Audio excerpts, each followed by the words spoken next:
Welcome to my shelves. It's time to make a TBR for March. If you watched my last video, you will know that I didn't do great with my TBR last month. I read 7 of the 11 books that I assigned myself. So not the worst outcome, but definitely not ideal. That was definitely a mental health and a stress thing. So although we've got an extra 3 days in March, I've decided we're going to dial it back and make this month's TBR a little easier. Let's start with the things that I know I have to get to in March. The first is The Hate Race by Maxine Beneba Clark. This is my Patreon book club pick for the month, and I'm so excited about it. This is one of the Maxine Beneba Clark books that I have not yet read, despite her being one of my favorite authors. I've honestly been saving this for the book club and just like keeping my fingers crossed that it would be picked. So Maxine Beneba Clark is an author who lives very local to me. I've been to a couple of her events. She usually writes poetry, but she also writes short stories and nonfiction as well. This is her memoir, and I'm just so excited to finally get to it and to read it with my patrons this month. Then I have been asked by Books and Publishing to do a review of a book coming out, I think in June.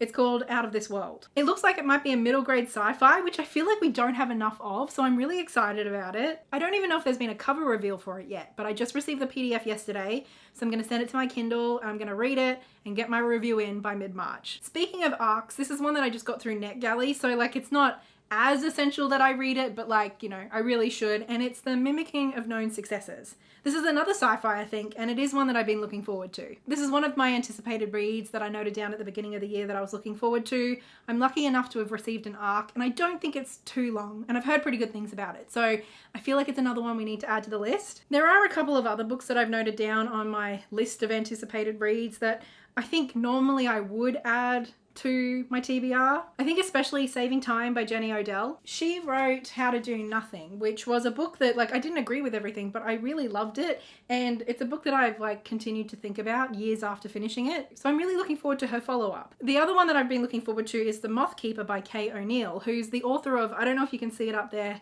I've got the big box set of the Tea Dragon Society. I think that one's a middle grade, and I definitely would like to get to both of those books at some point, but given that we're trying to keep it pretty chill and easy for my TBR in March, I don't think I'm going to add them officially to the TBR. They're in the back of my mind, and if I get to them and have a great reading month, that would be great, but I'm not going to put the pressure on myself. You know what I mean? Okay, so moving on to the next thing that I know I do need to read. That is The Golem and the Jinni. This is my big book of the month. This was voted on by my Patreons, and I'm honestly quite surprised they picked this one. We'll sit it there for now. I gave them the choices of KKE, a retelling of the Ramayana that I've heard incredible things about, or Seed to Harvest by Octavia E. Butler. This is a bind-up of the 4 books in the Patronus series, but it's a single book on my shelf, and I felt like this is the one they were going to pick. But alas, not this month, maybe another one. So this book is almost 650 pages long, definitely one of the longer books on my shelf, and it's an historical fantasy. I actually thought that this was a standalone when I first picked it up,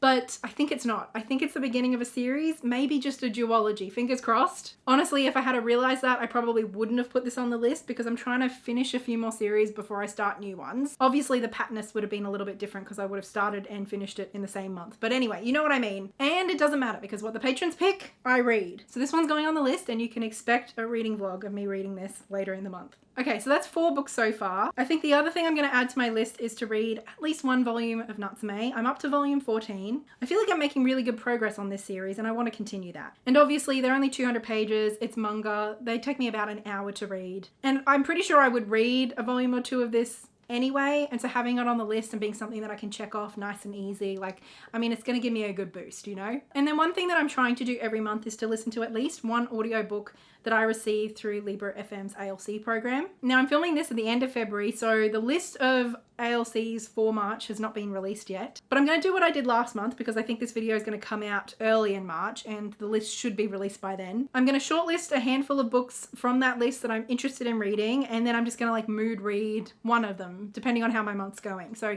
these are the books that I have decided that I'm interested in, and my goal is to read at least 1 of those during the month. Okay, so that's 6 books that I've got on the list so far. 3 of them I have physically here, and like I'm pretty sure I'm going to read plenty more than that in March, but like I really want to be gentle with myself, and making a very achievable TBR is part of that. So I think those are the 6 books that I'm going to specify that like I want to read and prioritize in March. But as I'm now also slowly returning to work after my injury, I also need to start reading more children's books. So although I don't want to like specify which books I need to read, I think I'm just going to give myself the guideline of reading 1 middle grade and 1 YA in March. For me right now, that feels like a really good goal because it's specific and like it has a tangible outcome of me being able to recommend books at work, but it's not so rigid that I can't still mood read within that. But I'll give you a couple of examples of some of the YA and middle grade that I have on my list to maybe get to. For YA, I've got 2 books here. The first is Nightbirds, which was on my list for last month. It's only being released today, the day that I'm filming, the 28th of February, so like as long as I get to it fairly soon, that would still be useful. It's a debut historical fantasy that I've heard really good things about, with themes of magic, spells, power, female empowerment, and politics. I have mentioned before that I don't really want to like carry over books by default from month to month if I don't get to them. But like this is one that I would like to try and get to.